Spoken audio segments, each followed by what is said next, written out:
What is up, guys? MACABESPEED coming at ya. Great day out here on the range, and I couldn't be more excited to bring you this episode. Recently, if you're a fan of the channel and subscribed, you would know that we got this great 360 channel added to the repertoire of things that we film with here to bring you guys even better content. The problem with it, however, is it only runs on a weaver rail style attachment. The Dragon Claw 50 caliber comes with a dovetail attachment point from the factory. We do have this small riser from UTG, and I do want to go ahead and get this on so we can make the best use of all the cameras that we have out here for some upcoming videos this week. Let's get right into it, guys. Since you guys all probably know how to go ahead and remove the scope from the rifle, we're gonna have a time-lapse start right.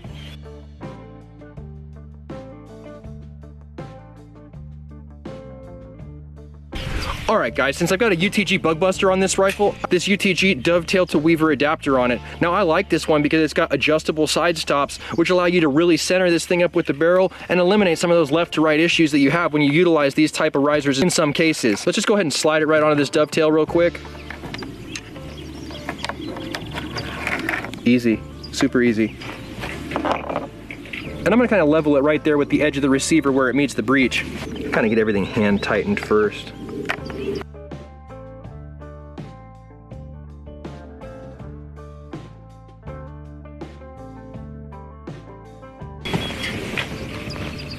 Now, if you guys aren't familiar with what's happening with this one-piece style design, basically it slides on with no ability to open up or clamshell like you would typically think of. Instead, these locating pins that thread down through the top of it are what hold it in place.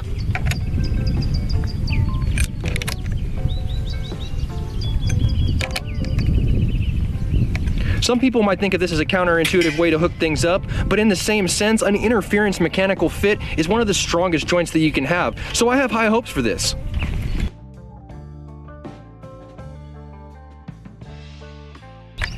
All right. From what I can tell with my limited skill set, we're ready to go ahead and undo the rings on this scope, hook up some rings that'll work with the weaver rail that we've installed here, and see if we can actually clear the sunshade over this rear optic as well. And time lapse right.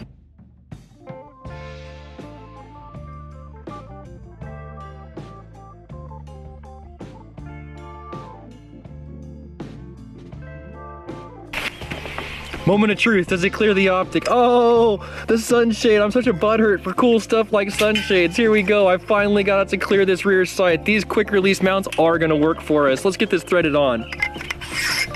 Yes, yes, I definitely do kind of choose my equipment by asking, what would make me look cooler? That is so sick. Quick disconnect rings, yes, yes. Liking this very much. Very cool looking, very cool. I'm always impressed by new stuff. Anytime I add something new to my rifle, I always get this dumb smile on my face.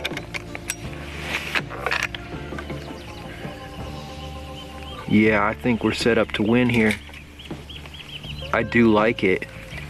I think that at this point, all we really have to do is go ahead and make sure our top screws are tight for the final time, and then go ahead and see if we can sight this thing in. Alright guys, to go ahead and give ourselves a little bit of an advantage as far as sighting is concerned, we're going to use a laser bore sighter. Now this was generously donated to the channel along with this Dragon Claw by Edmund Leong. Edmund Leong, if you're out there, can't wait till you come back up and cut a few more episodes with us. Had a great time last time, man. Basically, the way a bore sighter works is you have a laser piece like this, and you have small collets that go inside this end of it and match up with the size of your barrel. Effectively, all I need to do is find out which one of these matches my barrel, thread it into the end of the bore sighter, and then get this thing pointed at the target. After that, I'll adjust my crosshairs to where the point of the laser is.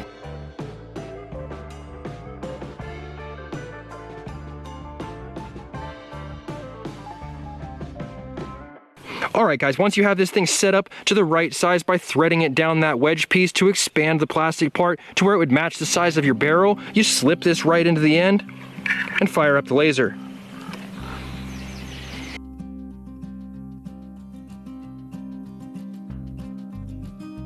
Let's go ahead and see if we can see this thing on the target, and we'll just walk it out on the ground in front of us, keeping an eye on that beam and seeing where we are with the crosshairs in relation to it.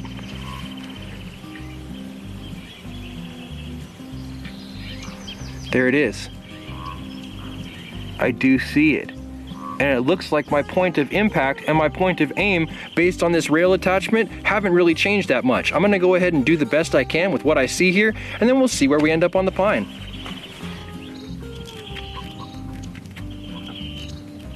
As I turn these turrets, guys, the crosshairs actually move in relation, whether it be windage or elevation, in whatever direction you're turning. The laser does not move. Having said that, when those 2 points coincide, that's supposed to theoretically be a perfect sight-in.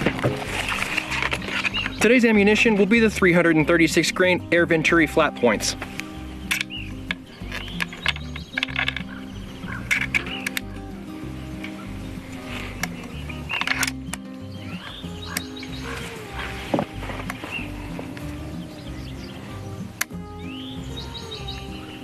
And fire. Oh my God, that is so loud. Wow, that's loud.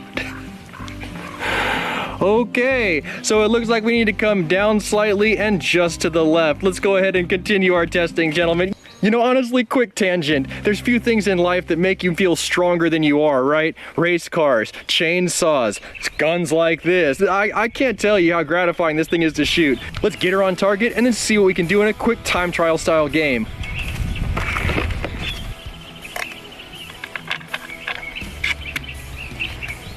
And fire.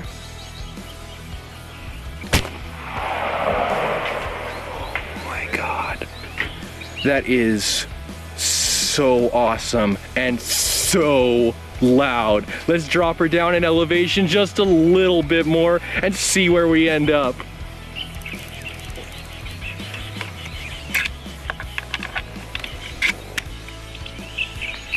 And fire. I'll take it.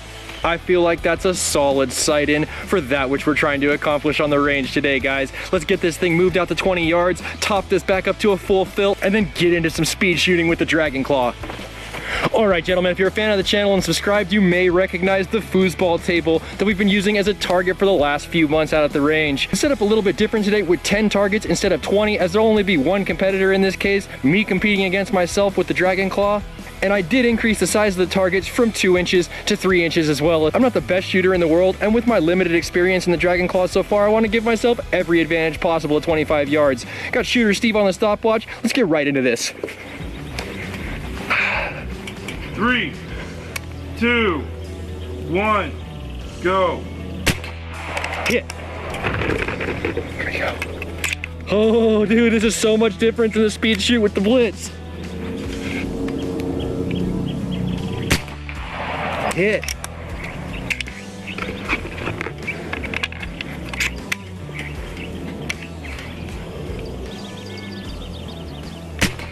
Hit. Dude, I hope I bat 1,000 on this thing.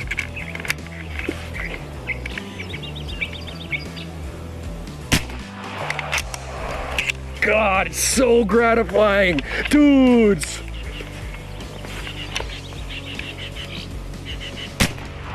So gratifying. Oh man.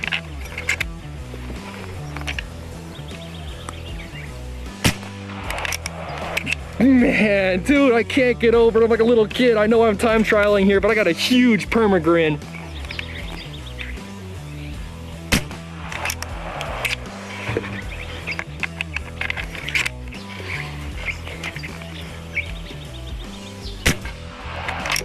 Patink.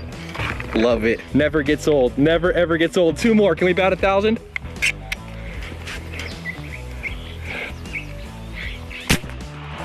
Yes! 1 more. Let's go.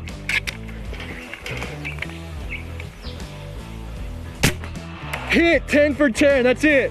131.18. 131.18, boys. All right, you know what? That definitely sets the baseline as far as what we can do with the Dragon Claw at 25 yards with 10 3-inch targets. I think this would be a great place to end today's episode, guys. But if you like today's episode, give it a thumbs up. If you want to see more content like this, make sure you subscribe for more with that notifications button so you can stay current on the channel as well as when new videos come out. If you really like this video, make sure you share it so somebody else can see it. And I'll catch you guys in the next one.